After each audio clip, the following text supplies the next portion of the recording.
একটি পরিবার সুখময় হওয়ার জন্য স্বামী স্ত্রীর যৌথ দায়িত্ব হচ্ছে 5টি।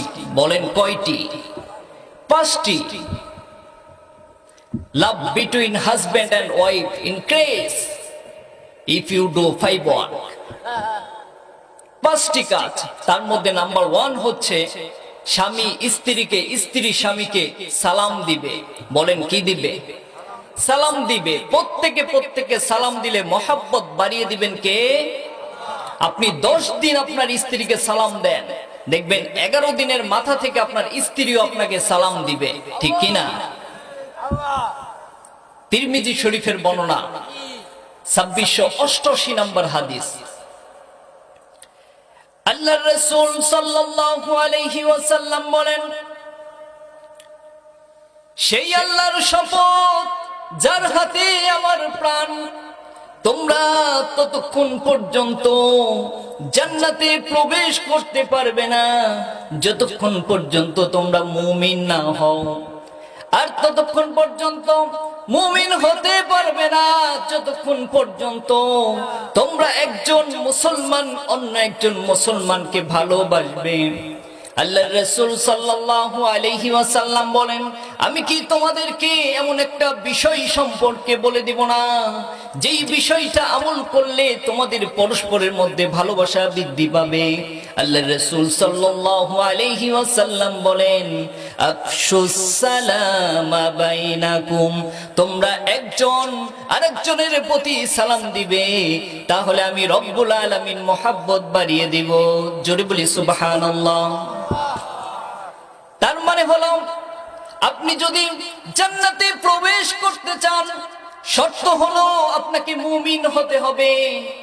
আর আপনি যদি মুমিন হতে চান, তাহলে শর্ত হলো আপনি একজন মুসলমান আর একজন মুসলমানকে ভালোবাসতে হবে।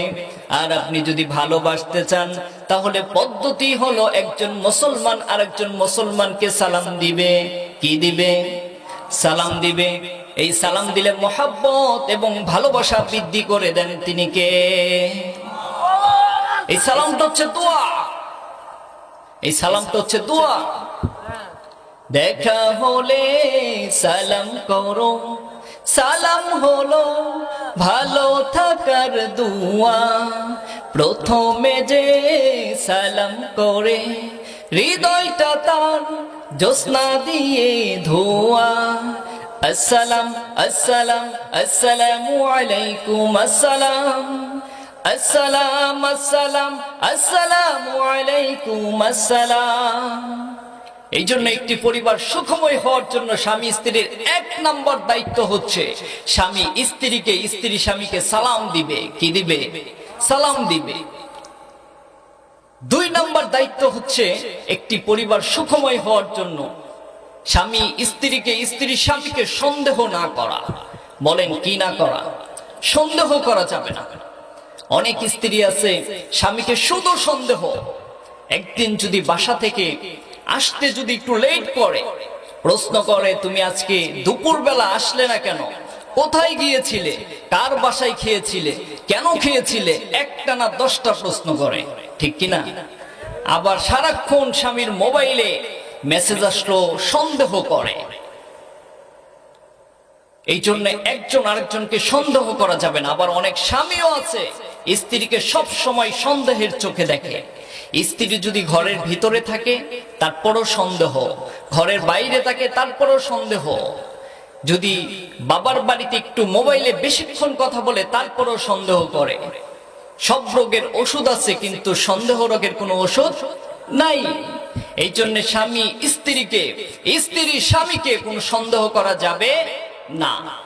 একটি পরিবার সুখময় হওয়ার জন্য স্বামী স্ত্রীর 3 নম্বর দায়িত্ব হচ্ছে ঝগড়া না করা। বলেন কি না করা? ঝগড়া না করা। মিশকাত শরীফ 1 নম্বর অধ্যায় 2 নম্বর পরিচ্ছেদ 1 নম্বর অনুচ্ছেদ 71 নম্বর হাদিস। আল্লাহর রাসূল সাল্লাল্লাহু আলাইহি ওয়াসাল্লাম বলেন, ইবলিস পানির উপর তার সিংহাসন স্থাপন করে, তারপরে বিশাল দুনিয়ার মধ্যে তার সৈন্য বাহিনী পাঠিয়ে দেয়। ইবলিসের কাছে সেই স্বর্ণটা অধিক প্রিয়, অধিক সম্মানিত, যেই স্বর্ণটা দুনিয়ার মধ্যে ফিতনা ফাসাদ বেশি সৃষ্টি করতে পারে। ইবলিস প্রত্যেকদিন রিপোর্ট নেয়, তার সৈন্য বাহিনীর মধ্য থেকে একজন এসে বলে, আমি দুনিয়ার মধ্যে এমক এমক কাজ করেছি, আমি ভাই ভাই ঝগড়া লাগিয়ে দিয়েছি, আমি বাবা সন্তানের মধ্যে ঝগড়া লাগিয়ে দিয়েছি, আমি মা সন্তানের মধ্যে ঝগড়া লাগিয়ে দিয়েছি, আমি নেতা কর্মীর মধ্যে মারামারি লাগিয়ে দিয়েছি। ইবলিস বলে, তুমি কিচ্ছু করো নাই। আল্লাহর রাসূল সাল্লাল্লাহু আলাইহি ওয়াসাল্লাম বলেন, তারপর আরেকটা সৈন্য এসে বলে, ও ইবলিস, আমি কিছুই বাদ দেই নাই, হাত্তা ফাররাকাত বাইনাহু ওয়া বাইনা ইমরাতিহি, এমনকি স্বামী স্ত্রীর মধ্যে ছোট্ট একটা বিষয় নিয়ে ঝগড়া লাগিয়ে বিচ্ছেদ ঘটিয়ে দিয়েছি। আল্লাহর রাসূল সাল্লাল্লাহু আলাইহি ওয়াসাল্লাম বলেন, তখন যিনি বড় ইবলিস তিনি তার সৈন্যকে কাছে নিয়ে আসে, এসে বলে, বেশ বেশ, তুমি অনেক ভালো করেছো, কারণ এই স্বামী স্ত্রীর মধ্যে ঝগড়া লাগালে একটা পরিবার ভাগ হয়ে যায়, আর পরিবারটা ভাগ হলে আল্লাহর রহমত বরকত উঠে যায়। এই জন্য ইবলিস যেই শয়তানটা স্বামী স্ত্রীর মধ্যে ঝগড়া লাগিয়ে বিচ্ছেদ করে দেয়, তাকে গোল্ড মেডেল দেয়। এই জন্য গোল্ড মেডেলটা কে পেল? যে স্বামী স্ত্রীর মধ্যে বিচ্ছেদ তৈরি করতে পারলো, ইবলিস তাকে গোল্ড মেডেল দিল। এই জন্য ছোট ছোট বিষয়ে স্বামী স্ত্রীর মধ্যে ঝগড়া করা যাবে না, কারণ এই ঝগড়া করলে আল্লাহ রাব্বুল আলামিনের রহমত বরকত তুলে নিয়ে নেয়। এই জন্য একটি পরিবার সুখময় হওয়ার জন্য স্বামী স্ত্রীর ৩ নম্বর দায়িত্ব হচ্ছে ঝগড়া না করা। একটি পরিবার সুখময় হওয়ার জন্য স্বামী স্ত্রীর ৪ নম্বর দায়িত্ব হচ্ছে স্বামী স্ত্রীর জন্য, স্ত্রী স্বামীর জন্য পরিপাটি থাকা, স্মার্ট থাকা। একটি পরিবার সুখময় হওয়ার জন্য স্বামী স্ত্রীর ৫ নম্বর দায়িত্ব হচ্ছে একজন আরেকজনকে ইবাদতের প্রতি উৎসাহিত করা। ইবনে মাজার বর্ণনা, ১৮৫৩ নম্বর হাদিস। আল্লাহর রাসূল সাল্লাল্লাহু আলাইহি ওয়াসাল্লাম বলেন, আল্লাহ রাব্বুল আলামিন ওই স্বামীর উপর রহম করুন যে রাত্রিবেলা তাহাজ্জুদের নামাজ আদায় করে এবং রাত্রিবেলা উঠে স্ত্রীকে ডাক দেয় নামাজ পড়ার জন্য। স্ত্রী যদি উঠতে না চায় তখন তার মুখের মধ্যে হালকাভাবে পানি ছিটিয়ে দেয়। তারপর আল্লাহর রাসূল সাল্লাল্লাহু আলাইহি ওয়াসাল্লাম বলেন, আল্লাহ রাব্বুল আলামিন ওই স্ত্রীর উপরও রহম করুন যে রাত্রি বেলা উঠে তাহাজ্জুদের নামাজ আদায় করে, তারপর স্বামীকে ডাকে নামাজ পড়ার জন্য। স্বামী যদি উঠতে না চায় স্বামীর মুখের মধ্যে হালকা ভাবে পানি ছিটিয়ে দেয়। এই ২ শ্রেণীর স্বামী স্ত্রীর উপর আল্লাহ রাব্বুল আলামিন প্রতিনিয়ত রহমত বর্ষণ করেন। জোরে বলি সুবহানাল্লাহ। এই জন্য একটি পরিবার সুখময় হওয়ার জন্য এই কাজগুলো করতে আমরা রাজি আছি তো ইনশাআল্লাহ। এখন আমরা ২ নম্বর পয়েন্ট আলোচনা করব, স্বামীর দায়িত্ব এবং কর্তব্য কি। স্ত্রীর প্রতি স্বামীর ১ নম্বর দায়িত্ব হচ্ছে স্ত্রীর সাথে ভালো আচরণ করা। বলেন, কি আচরণ করা? ভালো আচরণ করা, স্ত্রীকে বকাঝকা না করা। কারণ অনেক স্বামী আছে স্ত্রীর সাথে বকাঝকা করে, এটা করা যাবে না। আল্লাহ রাব্বুল আলামিন ৪ নম্বর সূরা নিসার ১৯ নম্বর আয়াতে আল্লাহ রাব্বুল আলামিন বলেন, ওয়া আশিরুহুন্না বিল মা'রুফ। আল্লাহ রাব্বুল আলামিন বলেন, ও দুনিয়ার মানুষ, তোমরা তোমাদের স্ত্রীদের সাথে সৎভাবে ভালো আচরণ করো। কারণ বুখারী শরীফের বর্ণনা, বুখারী শরীফের মূল কিতাব ১ নম্বর খণ্ড ৪৪ নম্বর পৃষ্ঠা ৩২২১ নম্বর হাদিসে আল্লাহ রাব্বুল আলামিন বলেন, তোমরা তোমাদের স্ত্রীদের সাথে ভালো আচরণ করো, ভালো আচরণ করো। ইস্তাউসু বিন নিসা, তোমরা স্ত্রীদেরকে উত্তম উপদেশ দাও। ফাইনাল মারওয়াতা খুলিকাত মিন দিলাইন, কেননা স্ত্রীদেরকে বানানো হয়েছে পাঁজরের বাঁকা হাড্ডি দ্বারা। পাঁজরের বাঁকা হাড্ডি দ্বারা যদি তুমি তা সোজা করতে যাও তাহলে তা ভেঙে যাবে, আর যদি তা এমনি রেখে দাও তাহলে বাঁকাই থেকে যাবে। এই জন্য স্ত্রীদের সাথে ভালো আচরণ করা দরকার আছে না নাই? কারণ অমায়িক ব্যবহারের মাধ্যমে পুরা বিশ্বকে জয় করা যায়, ঠিক কিনা? অমায়িক ব্যবহার যার মুখে আছে, পৃথিবী ঋণী হয় ঠিক তার কাছে। ব্যবহার জয় করে মানুষের মন, পরাজিত হয়ে যায় অস্ত্র তখন। বিনয়ের ফুরান শক্তি আছে, পৃথিবী ঋণী হয় ঠিক তার কাছে। ঠিক কিনা? এই জন্য অমায়িক ব্যবহার, ভালো আচরণের মাধ্যমে বিশ্বকে জয় করা যায়, কিন্তু খারাপ আচরণের মাধ্যমে পরিবারকেও জয় করা যায় না। এই জন্য স্বামীর 1 নাম্বার দায়িত্ব হচ্ছে স্ত্রীর সাথে ভালো আচরণ করা। একজন আদর্শ স্বামীর 2 নাম্বার দায়িত্ব হচ্ছে স্ত্রীর অর্থনৈতিক সকল চাহিদা পূরণ করা। বেসিকলি স্বামী তার স্ত্রীর জন্য 4 ধরনের খরচ করবে। কয় ধরনের খরচ করবে? 4 ধরনের। 1 নাম্বার হচ্ছে মহরানা আদায় করবে। কি আদায় করবে? মহরানা আদায় করবে। আল্লাহ রাব্বুল আলামিন 4 নাম্বার সূরা নিসার 4 নাম্বার আয়াতে বলেন, وَآتُوا النِّسَاءَ صَدُقَاتِهِنَّ نِحْلًا فَإِن طِبْنَ لَكُم مِّن شَيْءٍ مِّنْهُ نَفْسًا فَكُلُوهُ هَنِيًّا مَرِيًّا। জোরে বলি আল্লাহু আকবার। আল্লাহ রাব্বুল আলামিন বলেন, ওয়াআতু, আমরের সিগা, ওয়াআতুন নিসা, তোমরা নারীদেরকে মোহর দিয়ে দাও। সাদাকাতিহিন্না, এই হিন্নাটা হচ্ছে নুনে তাকিদ বা নুনে তাকিদ সাকিলায়ে তারফিলে মুস্তাকবিলে মারুফ। তোমরা নারীদেরকে অবশ্যই মোহরানা দিয়ে দাও। ফাইন তিবনা লাকুম আন শাইইন মিনহু নাফসান ফাকুলুহু হানিয়াম মারিয়া।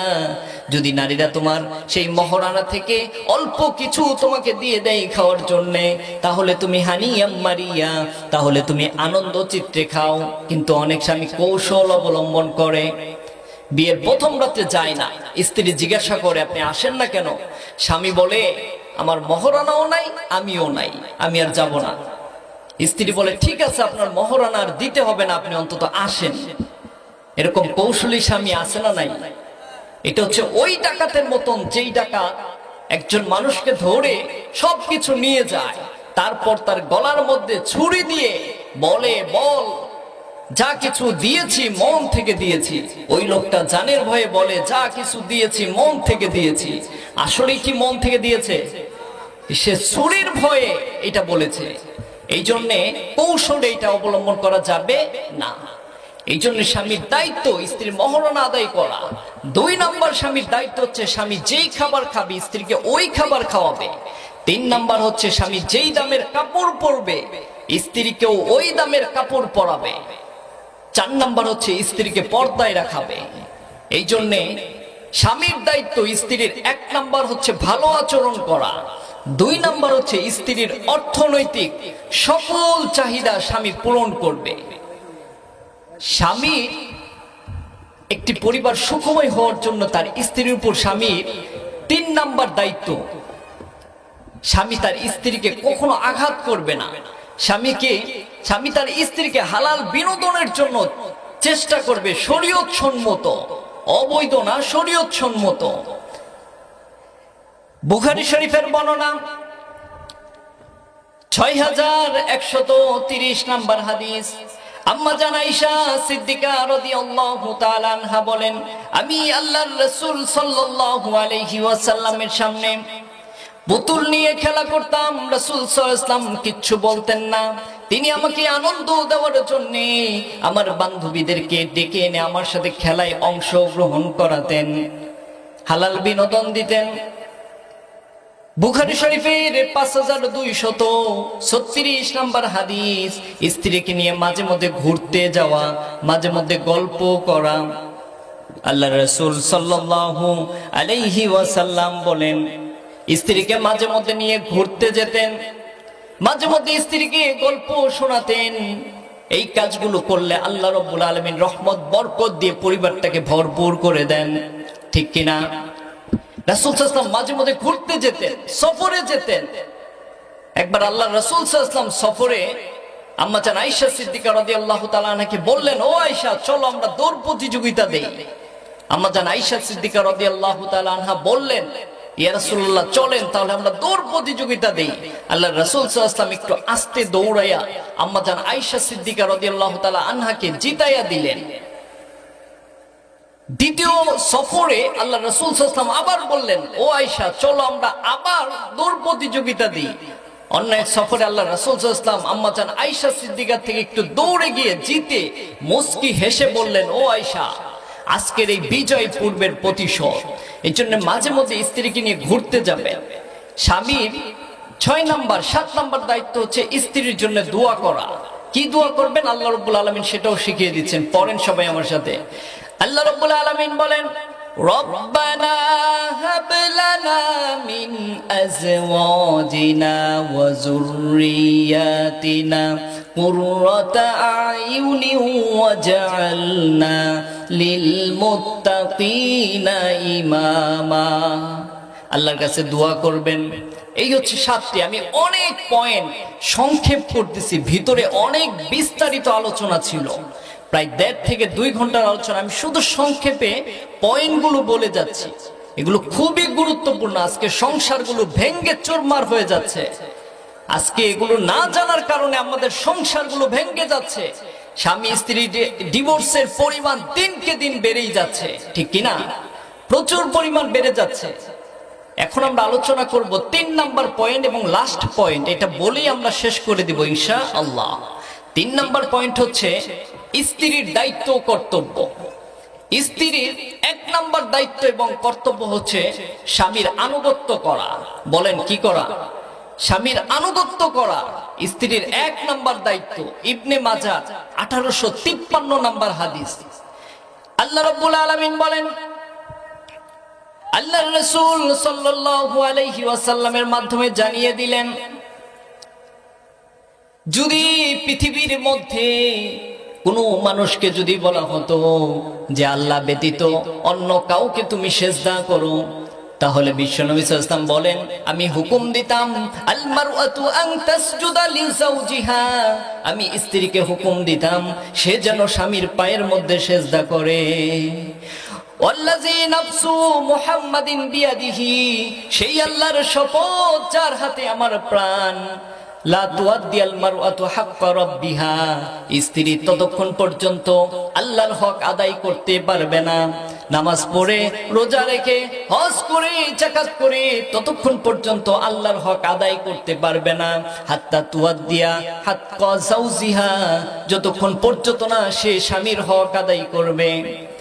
স্ত্রী যদি নামাজ পড়তে পড়তে রোজা রাখতে রাখতে যদি মৃত্যুবরণ করে কিন্তু স্বামীর হক যদি আদায় না করে, তাহলে সে আল্লাহর হক পরিপূর্ণ আদায় করা হবে না। এই জন্য একজন আদর্শ নেককার স্ত্রীর দায়িত্ব হলো স্বামীর হকগুলো আদায় করা। 1 নাম্বার দায়িত্ব। আমি শুধু পয়েন্টগুলো বলে যাচ্ছি। 2 নাম্বার দায়িত্ব হচ্ছে স্বামী যখনই ডাকবে তখনই সাড়া দেওয়া। বুখারী শরীফ 3237 নাম্বার হাদিস। আল্লাহর রাসূল সাল্লাল্লাহু আলাইহি ওয়াসাল্লাম বলেন, যদি কোনো স্বামী রাত্রিবেলা স্ত্রীকে বলে বিছানায় আসতে বলে, আর স্ত্রী যদি অস্বীকার করে এবং স্বামীকে পরিত্যাগ করে দূরে গিয়ে থাকে, লানাতাহুল্লাহু মালাইকা, আল্লাহর রাসূল সাল্লাল্লাহু আলাইহি ওয়াসাল্লাম বলেন ওই স্ত্রীর প্রতি ফেরেশতাগণ সকাল পর্যন্ত বদদুয়া করতে থাকে। জোরে বলি নাউজুবিল্লাহ। এই জন্য স্ত্রীর উচিত স্বামী যখনই ডাকবে তখনই সাড়া দেওয়া।